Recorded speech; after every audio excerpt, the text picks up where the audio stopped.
बांग्लादेश में मचे हाहाकार के बाद भारत के सियासतदानों को राजनीतिक रोटियां सेकने का भी मौका मिल गया है। बांग्लादेश के मुद्दे पर विपक्ष सरकार के साथ होने की बात तो कह रहा है, लेकिन इशारों इशारों में केंद्र को नसीहत भी देता हुआ दिखाई दे रहा है। देखिए इस रिपोर्ट में।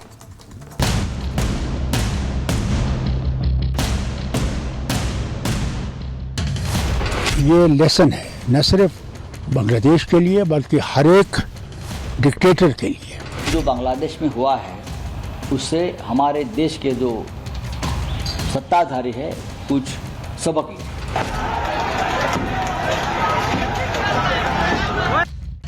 बवाल बांग्लादेश में मचा है, लेकिन सियासत भारत में हो रही है।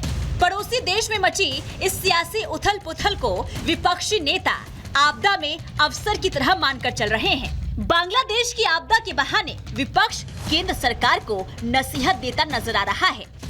जो लोकतंत्र का मुखौटा लगाकर अपनी तानाशाही देश में चलाते हैं, लोगों की भावना, लोगों का स्वातंत्र, लोकतंत्र कुचल देते हैं।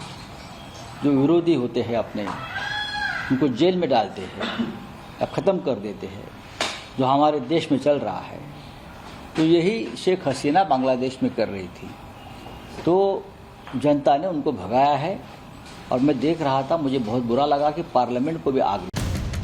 राउत के ये बोल उकसावे वाले हैं। अपने बयान में वो शेख हसीना को तानाशाही का चेहरा बता रहे हैं और पड़ोसी मुल्क जैसे हालात भारत में होने की ओर इशारा कर रहे हैं।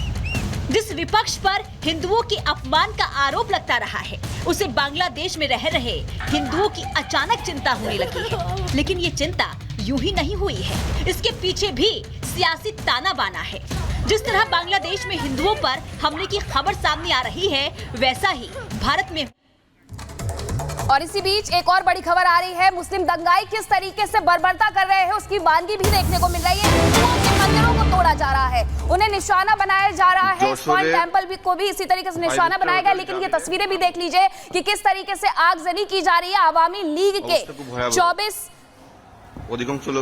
आपको बता दें, आवामी लीग के 24 नेताओं को जिंदा जलाया गया है।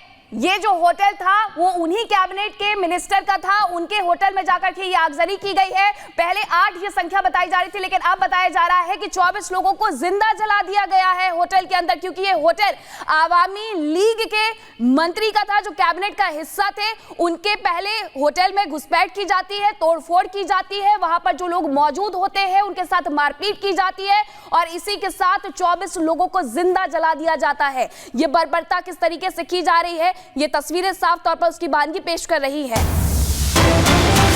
और इस बीच एक और बड़ी खबर आ रही है, जहां बांग्लादेश में हिंदू मंदिरों पर भी हमले किए जा रहे हैं। इस्कॉन ढाका इस्कॉन टेम्पल के आचार्य का तो यहां तक कह रहा है कि 300 शरणार्थी वहां पर है और कोई भी वहां से जाने के लिए तैयार नहीं है, क्योंकि ठाकुर जी को अकेले नहीं छोड़ना चाहते हैं। लेकिन ये तस्वीरें साफ तौर पर बताती है कि आखिरकार किस तरीके से उपद्रवियों के द्वारा बार बार हिंदुओं को वहां पर निशाना बनाया जा रहा है। वहां के जो लोग हैं वो ये कह रहे हैं कि 1971 रहा हो, 1975 रहा हो या फिर अब 2024 हो, हर बार हमें ही निशाना बनाया जाता है। इस बार भी हमारी मूर्तियों को तोड़ा गया है, पूछ पूछ करके हमें पीटा जा रहा है, हमारे जो घर है, हमारे जो मंदिर है, उनमें आग लगाई जा रही है। ये तस्वीरें बता रही है कि आखिरकार बांग्लादेश में जो हालात बने, बांग्लादेश में हालात बनने के बाद वहां पर किस तरीके से धार्मिक अस्थिरता भी देखने को मिल रही है। अल्पसंख्यकों के साथ जो व्यवहार किया जा रहा है वो साफ तौर पर देखने को मिल रहा है। साफ तौर पर यह बता रहा है कि खास करके अल्पसंख्यकों को टारगेट किया जा रहा है, उनकी धार्मिक भावनाओं को न केवल ठेस पहुंचाया जा रहा है बल्कि उनके मंदिरों को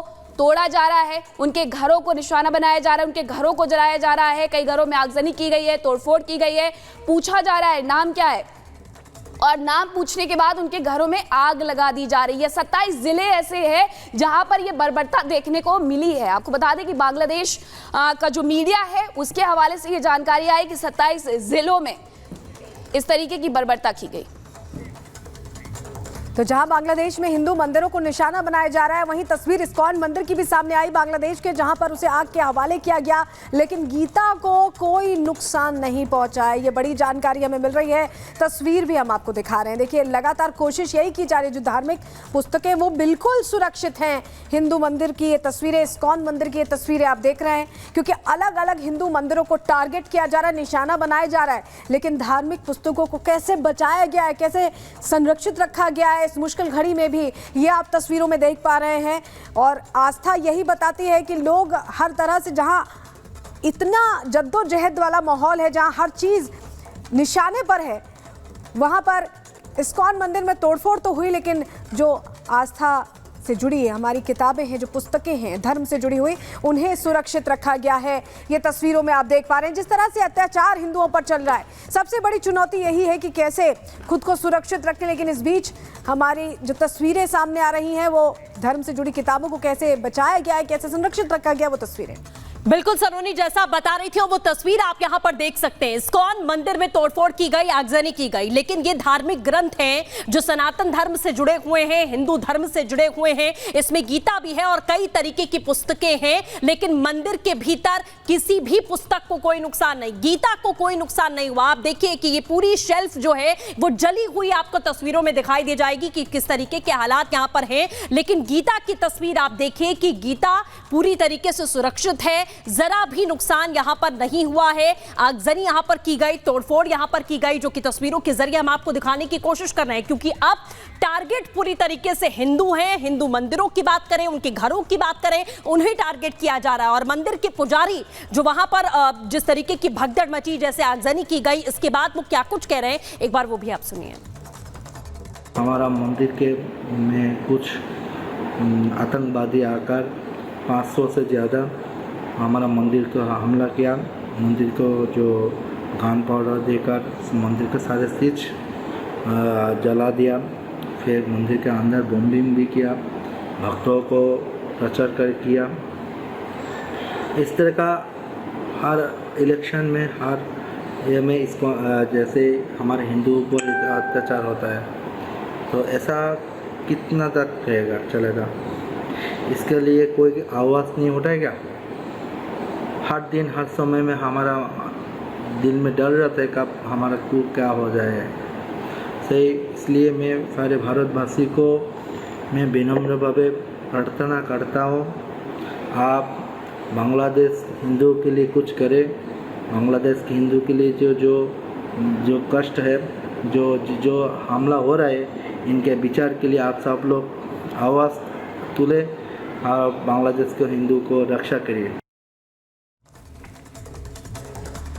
तो आपने सुना कि किस तरीके से वहां पर चुन चुन करके हिंदुओं को निशाना बनाया जा रहा है। और इतना ही नहीं, अब आपको कुछ तस्वीरें दिखाते हैं कि किस तरीके से हिंदुओं को उनके ही घर से, उनके ही गांव से निकाला जा रहा है, उनके कारोबार को तबाह किया जा रहा है। ये 3 तस्वीरें आप देख सकते हैं जहां हिंदुओं को गांव से निकाला गया है, हिंदुओं के घरों पर हमला किया गया है, काली मां के मंदिर में आगजनी की गई है, पूछ पूछ करके उन्हें निशाना बनाया जा रहा है। और इतना ही नहीं, उनका जो व्यवसाय है उससे भी चोट वहां पर पहुंचाई जा रही है। उपद्रवियों ने इस तरीके से गदर मचाया हुआ है कि जो भी हिंदू उन्हें मिल रहा है, ना उन्हें बख्श रहे हैं, ना उनके साथ वालों को बख्श रहे हैं, और ना ही उनके घरों को बख्श रहे हैं। कई ऐसे घरों की तस्वीरें भी सामने आई हैं जिन्हें जला दिया गया है। अब ये 3 तस्वीरें सामने आई हैं जहां हिंदुओं को गांव से निकाल दिया गया है। मुस्लिम कट्टरपंथियों ने ये हिंदुओं को गांव से निकाला है।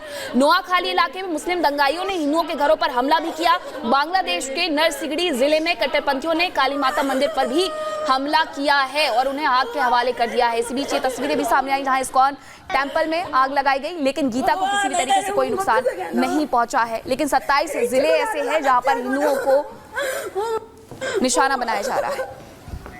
तो बांग्लादेश में तख्ता पलट के बाद स्थिति लगातार बद से बदतर होती जा रही है और